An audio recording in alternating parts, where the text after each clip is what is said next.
Welcome to another installment of Turn Up the AC Hot Takes with Reason on a solo edition. Well, as you can see, we're talking about Canelo versus Crawford.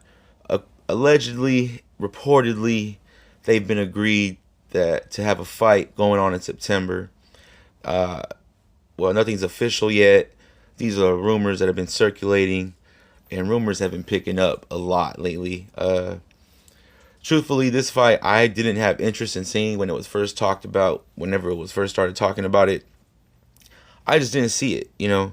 Crawford, campaigning at 147 at the time, welterweight, undisputed champ, coming off of beating Errol Spence. And Canelo, he's at 168. That's three weight classes. So initially I didn't really pay it no mind, but lately it's been picking up steam. But I'd rather see Canelo fight Benavidez, to be honest. That was a fight I wanted to see happen. I've been saying Benavidez was the guy to beat Canelo for years now. But this is what potentially is going to happen. Shout out to, what's his name from Turkey? I forget his name right now off the top of my head. But, he's putting up money for these fights, and we're getting some pretty good fights. Also, reportedly, we might get, Haney Garcia too. Ryan Garcia maybe versus Teofimo Lopez. So there's a lot of fights potentially that are on the way, and I'm happy about it. I have fighters that I like to watch, more than others, but I want to see great fights. I don't care who it is. And, you got two names like Canelo and Crawford, and that's going to sell tickets. That's going to do big things, going to do big numbers. And, I'm here for the spectacle. It's going to be a great fight. I think,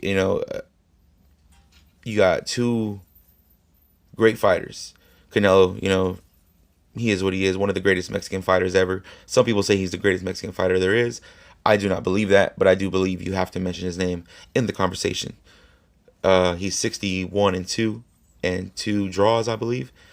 And Crawford is 41-0 with 31 knockouts, and he's the current WBA junior middleweight champion at 154. He just beat Madrimov a couple of months back, and that was a pretty good fight. That was a tough fight for Crawford, and he pulled through. He showed that dog in him that we all know he has, and he pulled that win off. It was a close fight.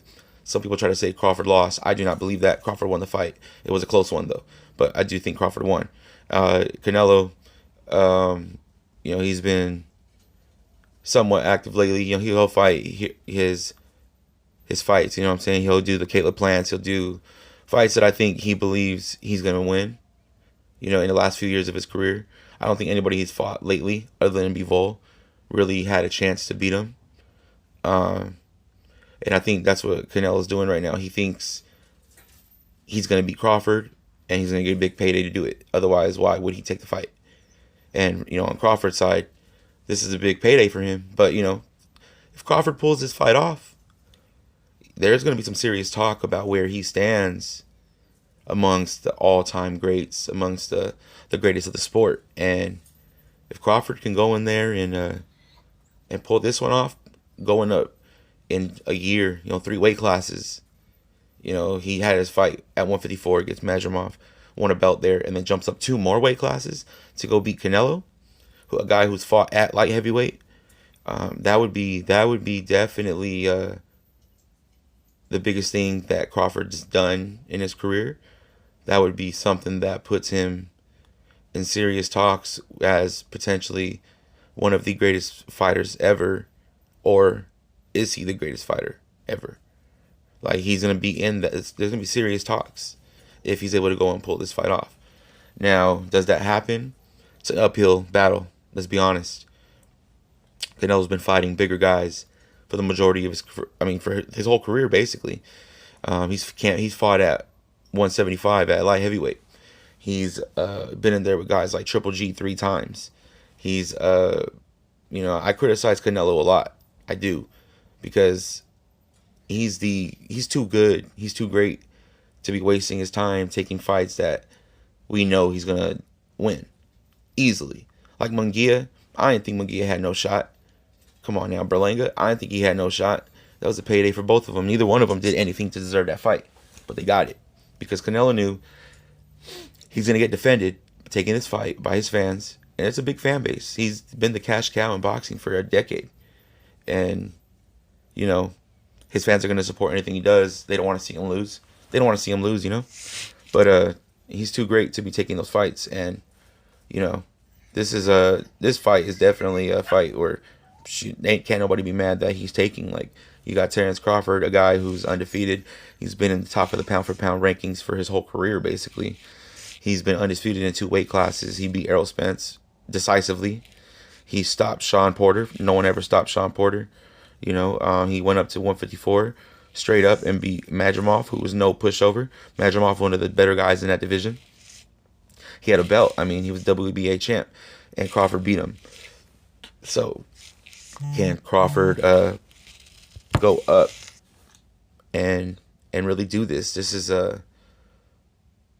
definitely a legendary moment, potentially, if Crawford can pull this off. So I wanted to get my thoughts a little bit about this fight. I didn't really want to talk about who I think is going to win yet, because nothing has been official, and we'll save that topic for a later date, and I can get into detail of why I think who's going to win. And I've always thought this was going to be the case.